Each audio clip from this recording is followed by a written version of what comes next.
लगातार कोई रिश्ता होता है तो उसमें उतार चढ़ाव भी चलते रहते हैं। जब भी राष्ट्रीय स्वयं संघ का कार्यकर्ता या स्वयंसेवक थोड़ा सा पीछे हटता है तो उसका नुकसान दिखाई देता है। वो नुकसान 2024 के चुनावों में दिखाई दिया। और जो बीजेपी के साथ जुड़ा हुआ स्वयंसेवक है वो उसने शायद थोड़ा बैकआउट किया। जिस तरीके से टिकटों का बंटवारा हुआ, क्या उसमें संघ की राय को तरजीह नहीं दी गई? कुछ लोगों को लेकर संघ की राय थी कि इनके टिकट काट दिए जाने चाहिए। वो नहीं किया गया। वो नहीं किया गया। उसकी भी नाराजगी एक वहां पर दिखाई देती है। भारतीय जनता पार्टी के राष्ट्रीय अध्यक्ष को ये कहने की जरूरत भी चुनाव क्यों पड़ गई? और इसी में सर हमें ये भी बताइए कि क्या मजबूत होती बीजेपी को संघ की जरूरत नहीं है? यदि पेड़ बड़ा हो जाए, बहुत बड़ा पेड़ भी हो जाए, तो बीज की जो ताकत है, बीज की जो जरूरत है, बीज की जो इम्पोर्टेंस है, उसे आप नकार सकते हैं क्या?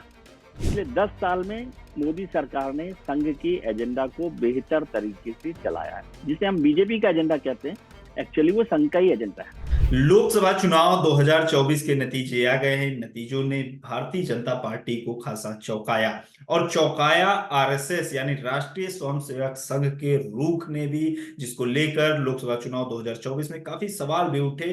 जब चुनाव चल रहा था तब भी इस तरह की बातें कही जा रही थी कि आरएसएस उतना सक्रिय नहीं है, भाजपा की ओर से भी उतना तरजीह नहीं दिया जा रहा है। फिर नड्डा का बयान आता है, और फिर उसके बाद जब नतीजे आते हैं तो फिर उसके आरएसएस की भूमिका को लेकर सवाल उठते हैं। साथ ही उसके नतीजों के कुछ दिन बाद जब राष्ट्रीय स्वयंसेवक संघ के प्रमुख मोहन भागवत का बयान आता है, वो उनकी तरफ से कुछ नसीहतें दी जाती हैं। हालांकि वो सीधे तौर पर नहीं होती है, लेकिन ये अनुमान लगाया जाता है कि ये भारतीय जनता पार्टी और नरेंद्र मोदी सरकार के लिए ही है। तो इन सब पूरे घटनाक्रम से सवाल उठता है कि क्या राष्ट्रीय स्वयंसेवक संघ और उसका जो अनुसांगिक संगठन, राजनीतिक संगठन बताया जाता है भारतीय जनता पार्टी, उसके बीच सब कुछ ठीक ठाक चल रहा है या फिर नहीं? इस मसले पर हमसे बात करने के लिए राष्ट्रीय स्वयंसेवक के जो मुद्दों पर अच्छी समझ रखने वाले वरिष्ठ पत्रकार और संगम शरणम गच्छामि और भारतीय जनता पार्टी पर भी इन्होंने काफी किताब लिखी है, विजय त्रिवेदी जी हैं। विजय त्रिवेदी जी से हम इस पूरे मसले पर बात करेंगे कि लोकसभा चुनाव के दौरान राष्ट्रीय स्वयंसेवक संघ की क्या भूमिका थी, और नतीजे जिस तरीके से आए हैं क्या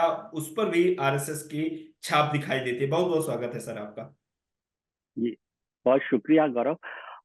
देखिए, राष्ट्रीय स्वयंसेवक संघ और उसके अनुषांगिक संगठन या भारतीय जनता पार्टी का सीधे जिक्र करें तो ये गर्भनाल जैसा रिश्ता है। समझे? इसको समझने की जरूरत होती है कि वो रिश्ता इतनी जल्दी न तो टूटने वाला होता है, ना कुछ सिकुड़ने वाला होता है। लेकिन लगातार कोई रिश्ता होता है तो उसमें उतार चढ़ाव भी चलते रहते हैं। अभी भारतीय जनता पार्टी को राष्ट्रीय स्वयंसेवक संघ से अलग देखना, ये हम लोग कहेंगे कि कुछ जल्दबाजी वाली बात होगी। और मुझे नहीं लगता कि इसकी कोई अभी दूर दूर तक कोई संभावना है कि इस तरह की कोई बात है।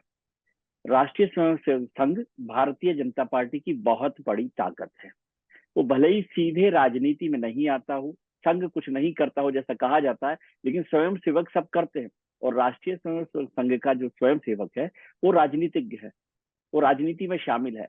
और मोटे तौर पर वो भारतीय जनता पार्टी के साथ दिखाई देता है।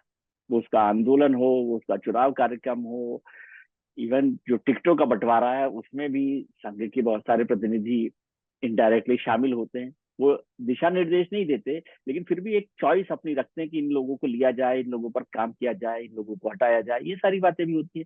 यहाँ तक कि कई और जो बड़े पद हैं उन पर नियुक्तियों पर भी राष्ट्रीय स्वयंसेवक संघ की एक मोहर दिखाई देती है। सर और ये सर, 2024 के चुनाव। हाँ थोड़ा जी सा मुझे मैं चाहूंगा कि आप दर्शकों को समझाएं कि संघ चुनाव के दौरान सर किस तरीके से भारतीय जनता पार्टी की मदद करता है, उनके लिए जो है विचार को उनके फैलाने का काम करता है। जी, सबसे पहला काम तो विचार का ही है कि जी। राष्ट्रीय स्वयं संघ भारतीय जनता पार्टी का जो राजनीतिक विचार है उसको स्वयं सेवकों के माध्यम से पहुंचाता है। दूसरा काम, स्वयं सेवक जो हैं वो वोटर तक पहुंचने का काम करते हैं, क्योंकि स्वयं सेवक जो है हर दिन शाखा में जाता है और आमतौर पर वो शाखा से निकलकर लोगों के घरों तक पहुंचते हैं। तो उनका एक डेली कनेक्ट होता है लोगों से। और जो संघ की विचारधारा के लोग हैं, आमतौर पर माना जाता है कि वो भारतीय जनता पार्टी की विचारधारा के भी लोग हैं। तो वोटर को खासतौर से उस विचारधारा के माध्यम से आगे बढ़ाना, चाहे वो राम जन्मभूमि का मुद्दा रहा हो, राम मंदिर निर्माण का मुद्दा रहा हो, आर्टिकल 370 का मुद्दा रहा हो, या तमाम मुद्दों पर वो उसको एक्टिव कर करता है, उसको एनर्जाइज करता है और उसमें वो विचार को बौद्धिक तौर पर भी समावेश करता है। फिर जब चुनाव हो रहे होते हैं उससे पहले कैंडिडेट्स के सिलेक्शन में भी आरएसएस अपनी एक राय रखता है। मैं इसको ये नहीं कहता कि कोई रिमोट कंट्रोल की तरह से वो टिकट फाइनल करता है, लेकिन राय देता है कि भाई इन लोगों पर काम किया जाए, इनकी पर विचार किया जाए, वो काम होता है। और उसके बाद जब वोटिंग का वक्त आता है उससे पहले स्वयंसेवक अपने अपने इलाकों में अपने अपने परिचितों के साथ उस माध्यम से वोटर को वोटिंग के लिए बूथ तक लाने का काम करता है। तो ये एक बहुत बड़ा काम है, चुनाव की सबसे महत्वपूर्ण प्रक्रिया यह है। और इसीलिए भारतीय जनता पार्टी दूसरे राजनीतिक दलों से आगे रहती है, क्योंकि कई लोग संगठन में काम कर रहे हैं, राजनीतिक दलों में काम कर रहे हैं, कांग्रेस हो और पार्टी हो, लेकिन उनके पास इस तरह का संगठन नहीं है जो वोटर को बूथ तक लेकर आए, जो सबसे महत्वपूर्ण काम है चुनाव प्रक्रिया। इसलिए राष्ट्रीय स्वयंसेवक संघ, और जब भी राष्ट्रीय स्वयंसेवक संघ का कार्यकर्ता या स्वयंसेवक थोड़ा सा पीछे हटता है तो उसका नुकसान दिखाई देता है। वो नुकसान 2024 के चुनावों में दिखाई दिया, खासतौर से जैसा आपने जिक्र किया, जो राष्ट्रीय अध्यक्ष थे भारतीय जनता पार्टी के जगत प्रकाश नड्डा साहब, उन्होंने जो एक इंटरव्यू में जिस तरह से बात की कि राष्ट्रीय संघ से बड़ी भारतीय जनता पार्टी हो गई है, और जो चर्चा हुई उसके अलग मायने रहे होंगे, लेकिन वो ऐसा मैसेज गया कि बीजेपी को शायद संघ की जरूरत नहीं है। और जो बीजेपी के साथ जुड़ा हुआ स्वयंसेवक है वो उसने शायद थोड़ा बैकआउट किया। उसका नतीजा आपको 7वें चरण के चुनाव में दिया। ये जो इंटरव्यू है 5वें और 6ठे चरण के बीच में दिया गया था, चौथे और चरण 7वें चरण में, चौथे चौथे चरण चरण में, लेकिन उसका, हाँ, तो उसका नुकसान 6ठे और 7वें चरण, मोटे तौर पर 7वें चरण में जहां उत्तर प्रदेश में चुनाव हो रहा था उसमें दिखाई दिया। तो ये आपको सीधा समझ में आएगा कि संघ का और बीजेपी का क्या रिश्ता। जी सर, आपने कहा कि बीजेपी के जो टिकट बंटवारे जो उम्मीदवारों का सिलेक्शन होता है उसमें भी संघ अपनी राय देता है। तो इस बार जिस तरीके से टिकटों का बंटवारा हुआ, क्या उसमें संघ की राय को तरजीह नहीं दी गई इस तरीके से?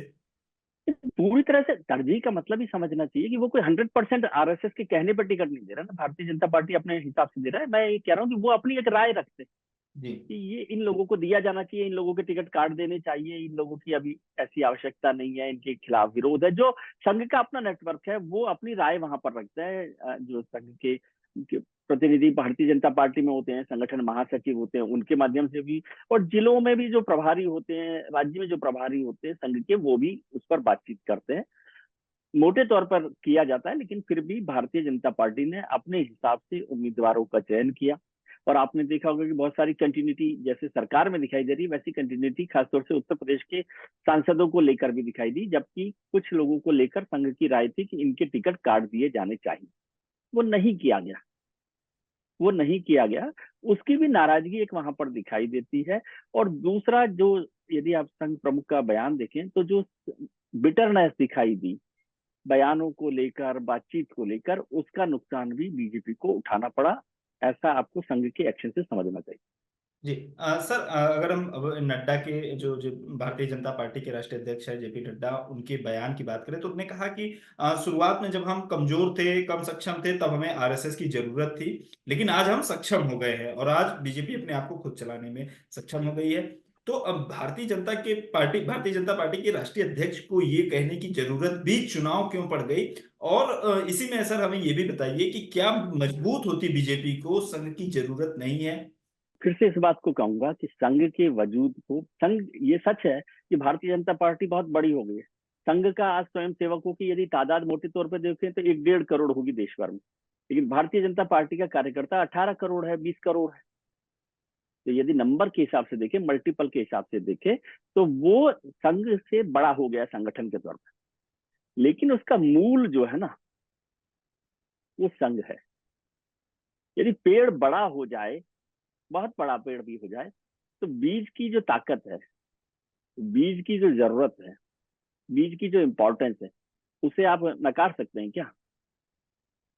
बिल्कुल तो वो नहीं। बीज है, वो विचार है, वो जी। आत्मा है। तो आप क्या सर बचपन में 5 किलो के होते हैं, हाँ। गौरव जी, आप 5 किलो के हैं, तो हाँ। आप कहें कि मेरे को आत्मा की जरूरत है। लेकिन आज जब बड़े हो गए और आप 100 किलो के हो गए, तो क्या बिना आत्मा के जी लेंगे? बिल्कुल नहीं। संघ जो है बीजेपी की आत्मा है, भले ही 100 किलो के हो जाएं आप, जी। लेकिन वो उसकी आत्मा है, वो उसकी प्राण वायु है, ये समझना चाहिए। और हम्म। जो लोग इसको नहीं समझते वो उसमें बहुत सारी चीजों को लेकर कंफ्यूजन पैदा करते हैं। संघ का जो मूल है या भारतीय जनता पार्टी का विचार का जो मूल है वो संघ है। और पिछले 10 साल में मोदी सरकार ने संघ की एजेंडा को बेहतर तरीके से चलाया है, जिसे हम बीजेपी का एजेंडा कहते हैं। एक्चुअली वो संघ का ही एजेंडा है, सांस्कृतिक तौर पर भी। और इसीलिए आप देखें शिक्षा मंत्रालय, एचआरडी मिनिस्ट्री को लेकर, कल्चरल मिनिस्ट्री को लेकर, टूरिज्म को लेकर, होम मिनिस्ट्री को लेकर संघ का बड़ा दबाव रहता है कि वो भारतीय जनता पार्टी के पास रहे, जो इस एनडीए सरकार में भी आया, क्योंकि वो अपने विचार को आगे बढ़ाना चाहते हैं। राम जन्मभूमि का विचार संघ का विचार है, आर्टिकल 370 का विचार संघ का विचार है, और जो तमाम बात होती है यूसीसी का विचार जो है वो संघ का विचार है। तो इसलिए 100 किलो के भी आप हो जाइए गौरव जी, लेकिन बिना आत्मा के नहीं रह सकते। और संघ जो है भारतीय जनता पार्टी की आत्मा है। जी सर, बिल्कुल। सर, आपने राम मंदिर का जिक्र किया, राम मंदिर को लेकर ही ये आपने कहा कि सर विचार है जो मूल है वो आरएसएस ही है, और जो एक तरीके से कह सकते हैं कि उस नींव, विचार की नींव पर जो खड़ी हुई इमारत है वो बीजेपी है। लेकिन ये जो अगर हम बात करें अलग अलग सोर्सेस से जो खबरें है, ये जो मीडिया रिपोर्ट्स में जो दावा किया जा रहा है कि इस चुनाव में बीजेपी अपने विचार से दूर होती दिखी, और आरएसएस ने भी उस तरीके से सपोर्ट नहीं किया जिस तरीके से हमेशा से रहा है, चाहे फिर वो नड्डा का बयान आया उसके बाद, या फिर चुनाव के बाद जिस तरीके से मोहन भागवत जी ने कहा, उन दोनों बयानों को, जो दोनों संस्थाओं के एक कार्यकारी प्रमुख हैं, उनको अगर हम देखें तो ये क्या दोनों के बीच में, दोनों संगठनों के बीच में हमें कोई दूरी बढ़ती दिखाई दे रही है, या जो सामंजस्य का अभाव है वो दिखाई दे रहा है? दूरी नहीं बढ़ रही, लेकिन थोड़ा सा, जिसे कहते हैं हम लोग आम बोलचाल में कि चार बर्तन रहते हैं घर में तो खटकते भी हैं, खटकने की आवाज आती है। और कभी कभी कुछ बहुत चीजों को लेकर कंफ्यूजन होता है। नड्डा साहब भले ही वो चाहते हो कि नहीं चाहते हो, लेकिन उनके इस बयान से बहुत कंफ्यूजन हुआ। जैसे इसको दूसरी तरफ से मैं कहूँ कि 2015 में मोहन भागवत साहब का एक बयान हुआ था बिहार चुनाव के वक्त जी, में, जब उन्होंने कहा था कि आरक्षण की आरक्षण। समीक्षा की जानी चाहिए। हाँ, उसका मतलब ये नहीं था कि आरक्षण खत्म करना चाहिए, लेकिन उसका मैसेज जो परकोलेट हुआ, सबसे महत्वपूर्ण है कि परसेप्शन क्या पैदा हो रहा है। बिल्कुल। अब इस पूरे दौरान जो आप सवाल कर रहे हैं वो बहुत वाजिब है कि ये परसेप्शन पैदा हो गया कि क्या भाजपा और आरएसएस में, बीजेपी और आरएसएस में दूरी बढ़ रही है, कोई मतभेद बढ़ रहे हैं। मुझे नहीं लगता कि कोई ऐसा बड़ा काम हो रहा है। कुछ घटनाएं हुई, उनका जवाब दिया गया, और आज आपको मोहन भागवत जी का जवाब, वो बयान दिखाई दे रहा है। उससे महत्वपूर्ण है, उससे पहले ही जैसे चुनाव नतीजे आए तो दत्तात्रेय होसबोले साहब, अरुण कुमार जी और संघ के कुछ और पदाधिकारियों ने भारतीय जनता पार्टी के बड़े नेताओं के साथ एक बड़ी लंबी बैठक की। ठीक है। और मोहन भागवत साहब का ये बयान मैं इसलिए ज्यादा महत्वपूर्ण मानता हूँ कि इन्होंने उन्होंने ये बयान नागपुर में संघ के वर्ग के बीच में दिया। संघ का वर्ग का मतलब जहां पर थर्ड ईयर ओटीसी हो रही है, और जी, वो जो लोग बैठे हुए हैं वो संघ की फ्यूचर लीडरशिप है। यदि संघ की फ्यूचर लीडरशिप में इस बात को बताया गया है तो इसके अलग मैसेज होंगे, इसके दूरगामी परिणाम भी हो सकते हैं। इसलिए भारतीय जनता पार्टी को इसे हिदायत के तौर पर लेना चाहिए, नसीहत के तौर पर लेना चाहिए, और यदि साफ शब्दों में कहूं तो दिशा निर्देश के तौर पर भी लेना चाहिए। जी। जिस तरीके से ठीक है, सर और इसको मत भूलिए। जी, जी। जिस तरीके से सर मणि दो चीजें महत्वपूर्ण रही। एक तो मणिपुर पर मोहन भागवत जी ने जो कहा कि मणिपुर जो है शांत की प्रतीक्षा कर रहा है, 1 साल से ज्यादा, 2 साल से जी। ज्यादा का समय हो गया। दूसरा, उन्होंने ये कहा कि विपक्ष को लेकर, या जो चुनावी या राजनीतिक बयानबाजी है उसमें जो शिष्टता है वो जिस तरीके से कटुता चाहिए। चुनाव में कटुता बढ़ी है उसको लेकर, तो ये उन्होंने हालांकि ये नहीं कहा कि मतलब किसी पार्टी का नाम नहीं लिया। ये एक तरीके से हम इसको ओपन कर सकते हैं कि सभी के लिए हो सकता है ये बयान। लेकिन क्या ये जो हाल इस चुनाव की अगर हम बात करें, जो भी बीता है, इसमें जिस तरीके से बयानबाजी हुई उस पर उनकी राय थी, और मणिपुर पर भी सरकार पर ये आरोप लगता है कि मणिपुर को सरकार ने छोड़ दिया है, एक तरीके से इग्नोर कर रही है वहां पर जो चीजें हो रही हैं, क्योंकि 1 साल का समय काफी होता है कि अगर आप एक राज्य में लगातार हिंसा हो रही है और आप उसे कंट्रोल न कर पाए। अब वही बात जो है आरएसएस की ओर से भी आई है, तो इन दोनों बिंदुओं को सर आप कैसे देखते हैं? नहीं, ये दोनों महत्वपूर्ण बिंदु हैं।